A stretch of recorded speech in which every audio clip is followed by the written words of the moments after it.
There's been an enormous amount of attention paid to the ethical issues raised by AI recently.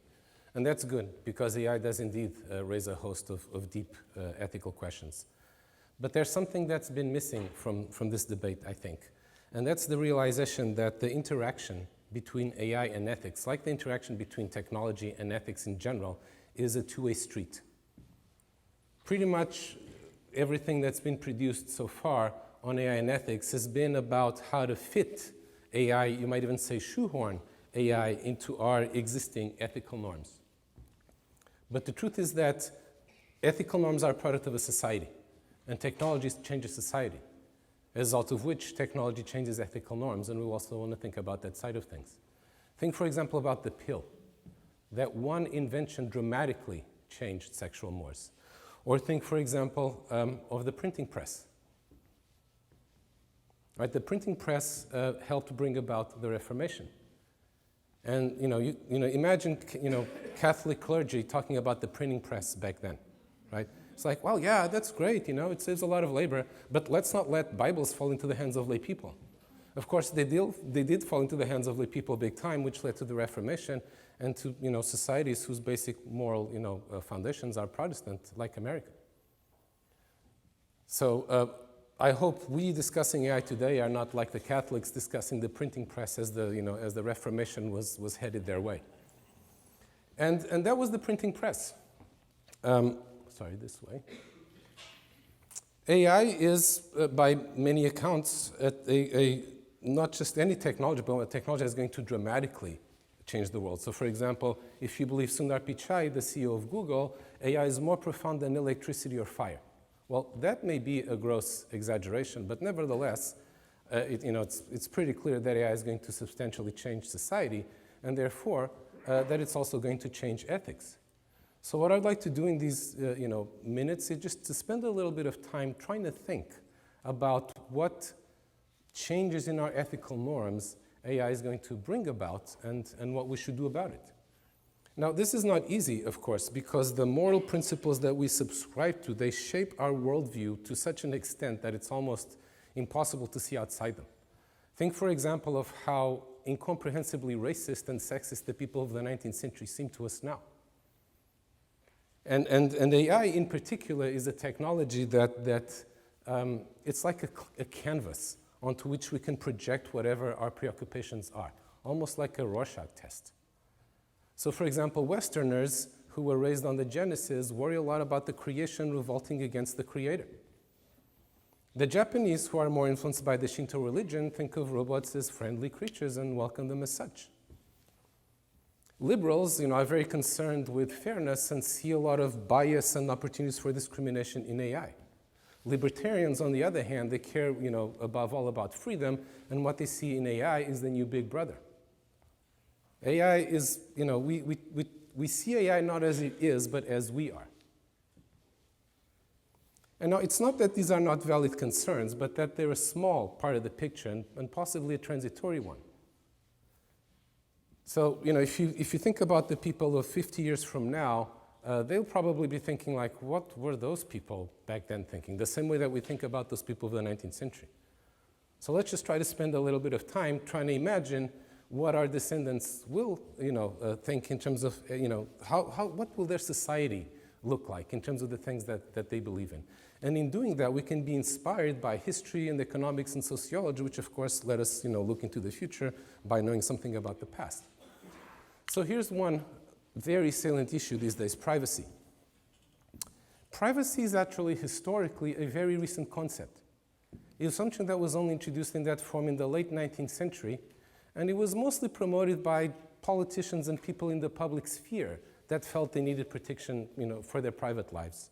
Ordinary people never had much use for it. In fact, in the tribe and the village, there was no such thing as privacy. And some have argued that in the global village, we're back to not having privacy either. At the same time, a lot of people today worry a lot about what is happening with privacy. Tech companies are, mining our data and, using it to manipulate us, and we need protected from them. Like, the European Union's, General Data Protection Regulation is trying to protect us from these companies. it's interesting because of the dissonance between these two things. So what will the people of, let's say 50 years from now think about this? Well, here's an interesting thing to bear in mind, is that when your data is mined, by far, the greatest chunk of the benefit goes to you. For example, the annual revenue per user of Google is in the tens of dollars. The annual value of a search engine to the median user, according to a recent study, a recent survey from MIT, is $17,000, which means that Google is worth 1,000 times more to me than I am to Google. So by this standard, withholding your data from the data economy is something that only the Amish would do. Perfectly legitimate choice, but something that very few people would do. Another dimension that has received very little attention, but I think is going to be increasingly important over time, is that there's a very important social benefit dimension to the use of data, to sharing data. I've heard cancer researchers say that with data, we can cure cancer, and without data, we can't. And if that's the case, then it's every cancer patient's ethical duty to share their data for cancer research. And of course, cancer is just one example. The entire, healthcare, from top to bottom can be improved by the use of data.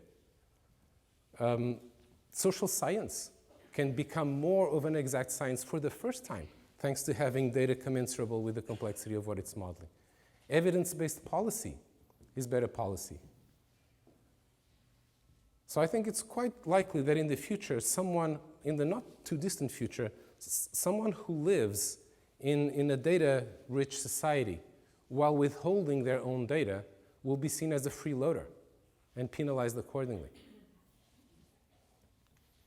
Here's another one, equality. Fairness, this is another issue that is very, very to the front these days. And just one example. Today we have on the books laws that forbid using some kinds of information, like race and gender, for important decisions like hiring. Now this is interesting because it's in direct violation of one of the fundamental principles of rational decision making, which is that decisions should be based on all the available evidence. If decisions are only based on some of the available evidence, then they risk being the wrong decision, which would be irrational and arguably unethical. Now you could say, well, the reason those laws exist is that those variables are irrelevant to the decision. But the relevance or irrelevance of variables to a decision is an empirical question that can't be settled by the law. The reason for these laws, I think, is that there's a presumption that the information will be misused. And while that presumption may be appropriate for people, it is not appropriate for algorithms. A machine learning algorithm in particular does not have race and gender biases.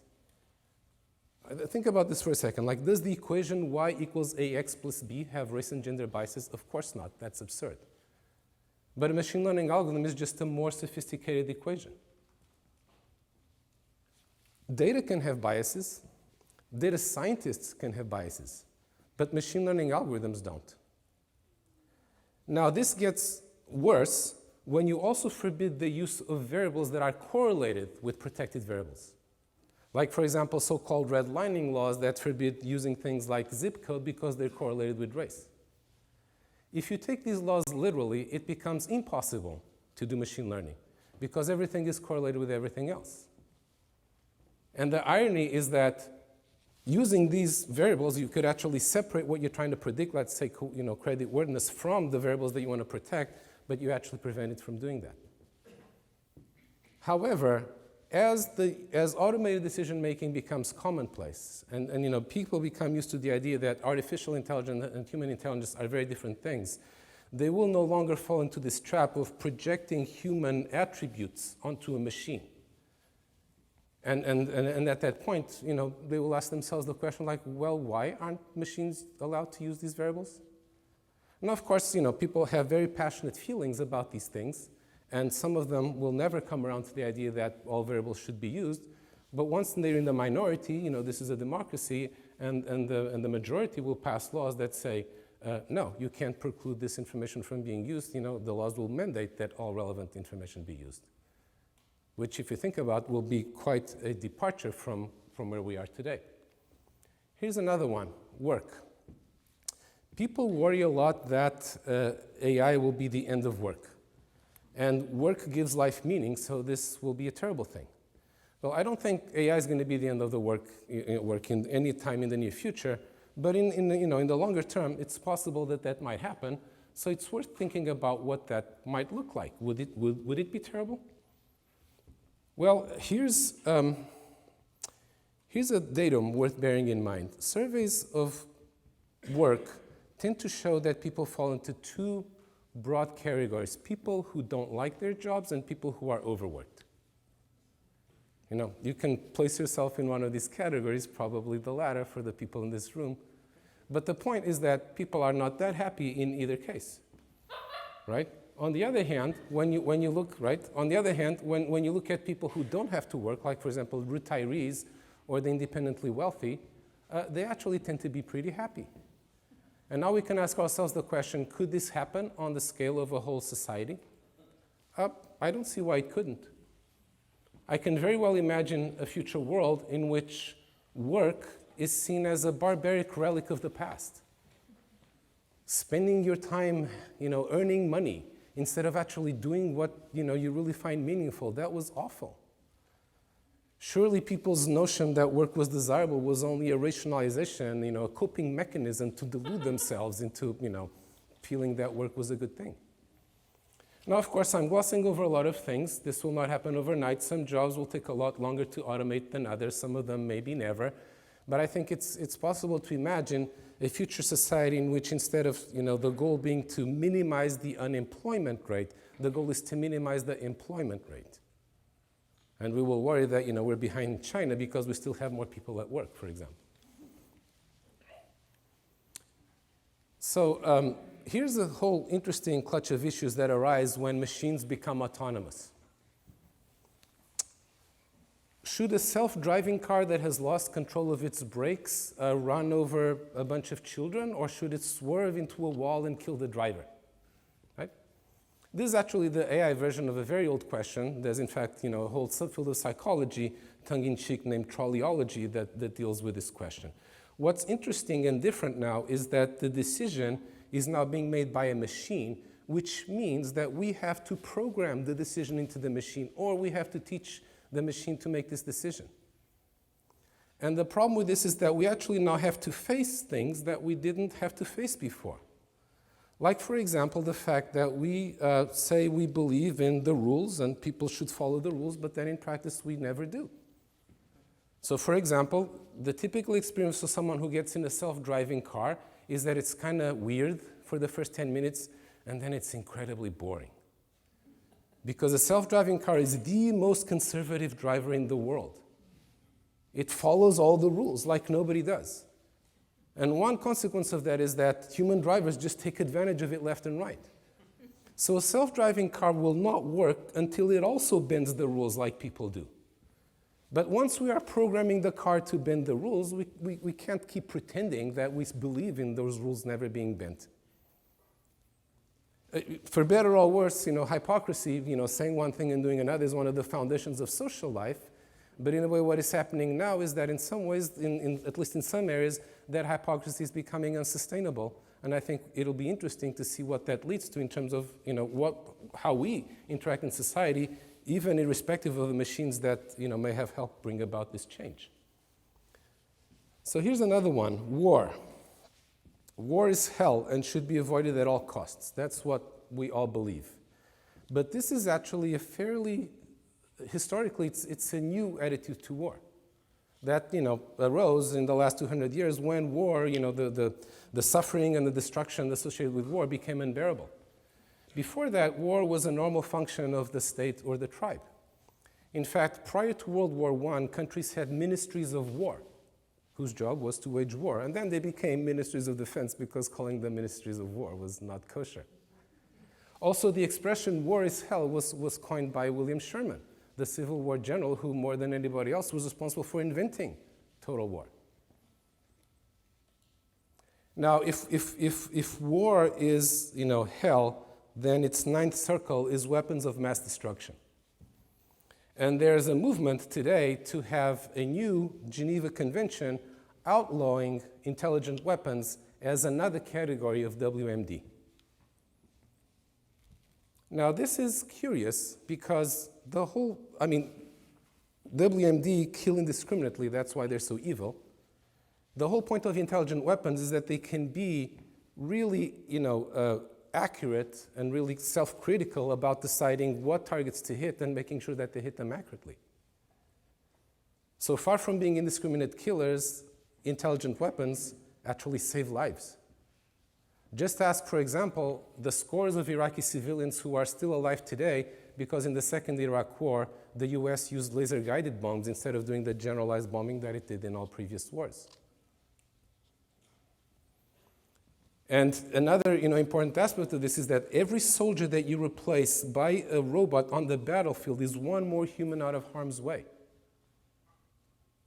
So if you follow this logic, actually what you'd like to have is fewer and fewer humans on the battlefield.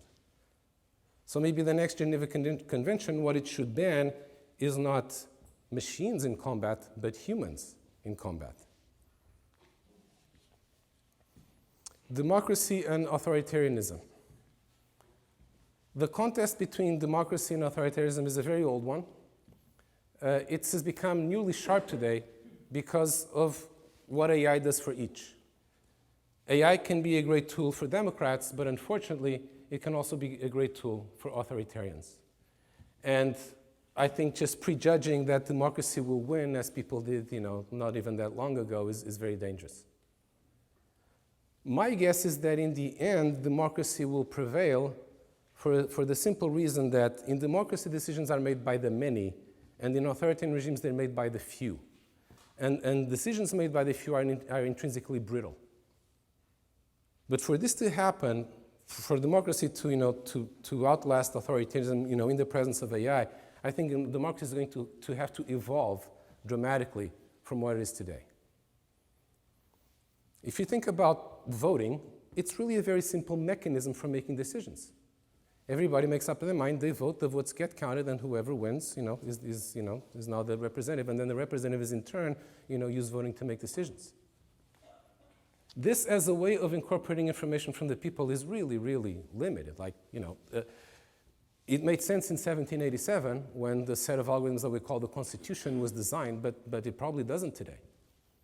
We need much better algorithms to incorporate information from the people into the collective decision process. And there is a lot of research on this going on and a lot of experimentation in polities of various sizes, from cities to parties to whatnot. None of it has really caught on widely yet, but I think it's quite likely that some of it will. So here's one way to think about this. What made democracy and the rule of law possible was the invention of writing. Before that, the law was the word of the ruler. And now the ruler has to follow the law. But of course, democracy is still very far from tamper-proof because politicians have both cognitive limitations and an agency problem.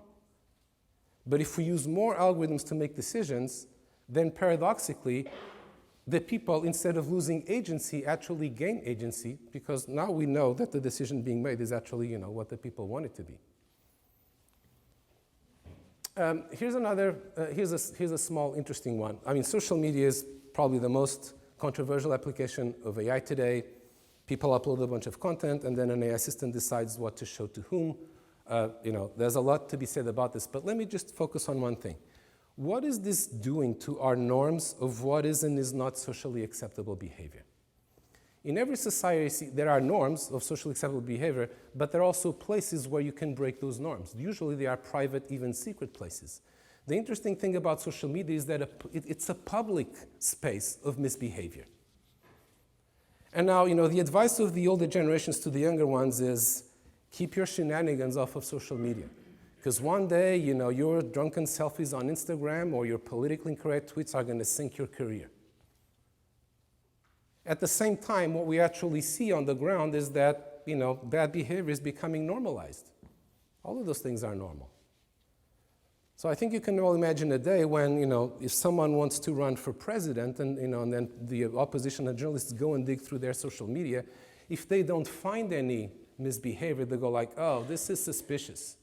This candidate looks too robotic, too bland, too calculating, they're not relatable, they're not one of us. So if you think you might want to run for president one day, maybe now's the time to start generating some engaging social content. So finally, let's get more philosophical and think about this question, right? Which is, what distinguishes us from machines? Human beings like to believe that we're unique. And the thing that most distinguishes us from other animals is our intelligence. AI, of course, brings that into question. And then people often fall back on, well, but then it's emotions. But animals have emotions too, so that doesn't work. And also, contrary to popular belief, it's actually much easier for an AI to behave emotionally than to behave intelligently. Just ask any, Tamagotchi user or the millions of people in China who've declared their love to Chaowise, Microsoft's chatbot there. Right? So at the end of the day, what is going to make us unique? Well, nothing. This is a losing struggle, and we don't have to wage it. Here's an analogy. What distinguishes a nerve cell from a motor cell is that they perform different functions. And what distinguishes different types of neurons is that they perform different functions. So in a future society, which is coming our way, where AI, and in some ways already here, where AI and humans are very tightly intertwined, really the difference between the two is that we have different functions. In particular, we human beings set the goals and the AIs execute them, and we don't need anything more than that. So, what should you make of all of this? Well, one possible attitude is to go with William F. Buckley and stand athwart history yelling stop, right? Unfortunately, history is a big ship, and you can't really stop it. The best you can do is try to help steer it. Now, if you're a technologist or an inventor, one way in which you can steer it is by inventing things, right? AI makes a whole universe of things possible. Let's start exploring it. The first step towards making something happen is making it possible, and as Alan Kay said, the best way to predict the future is to invent it. But that's only the beginning. Once you've invented things, then what will people do with those things, right? What will happen? And here I think it's good to remember what Marx said, which is that if you want to know what the moral norms of a society are, you should look for who has power in that society. And similarly, if you want to know how a technology will change society, you should look for who that technology will give more power to.